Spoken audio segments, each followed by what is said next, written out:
So we finally getting started, boys and girls.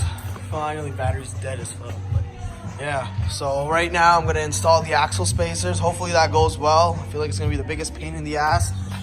This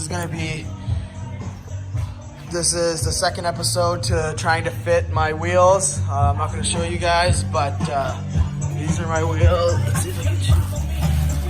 Oh, so I got good stretch. This is the fronts.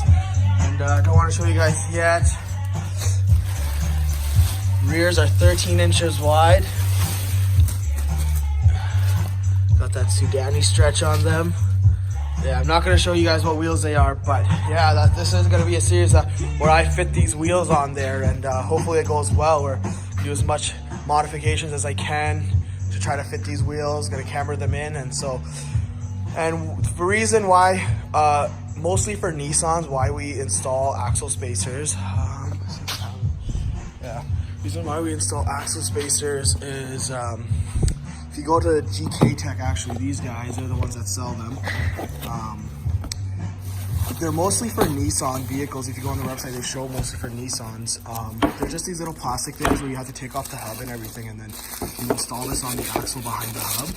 And it just moves your axle, and it just kind of makes it a little bit longer. It's a little spacer, because if you're planning on going more than -10 to 11 on a Z, or I don't know about other Nissans, but I know for Zs, if you go more than -10, you can have problems with your axle popping. So you install these, so it kind of pulls it out a little bit more. It's kind of hard to explain, but it also makes sense. It's pretty straightforward. So I'm gonna put these in today, and then maybe next week I'm gonna start putting in the camber arms and stuff and try to fit these wheels. So yeah, so let's see how this goes. So we're gonna start off by taking out the cotter pin right here. I just bent, sorry about the noise, my brother's detailing, but yeah, we're gonna start off by unbending this at the bottom. It's gonna be curled up, and then I'm just gonna pop this in here. Just like that. This is a 32 mil, so there you go.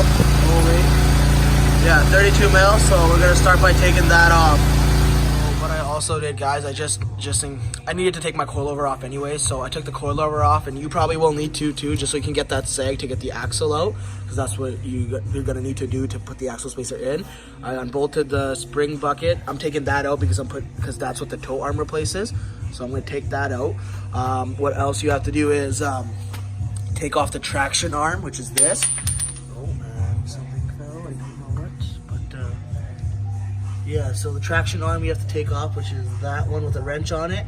Then you have to take off the camber arm. I'm just gonna take this one off and swing it, because when you do the camber arm on that side, you have to take off the sway bar link, which is gonna be another video where I'm gonna show how to do the toe arm and the camber arm.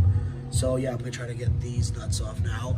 And this one's being a bitch, so I'm gonna need to find an impact to do that.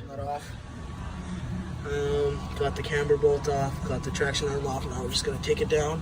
It's just gonna come down, and then we're gonna pull this out. Axle should come out, and then spacer slides in right behind. Finally got the axle out. So this thing's always in the way, and you can't get it off. So kind of pried it down. It's another pair of hands.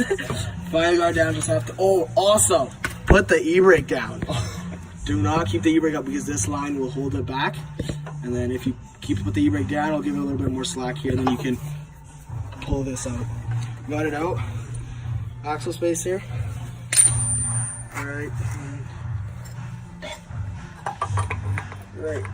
here. Shit.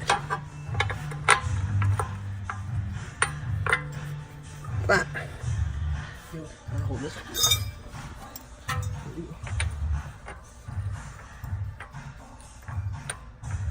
Well, you get the point.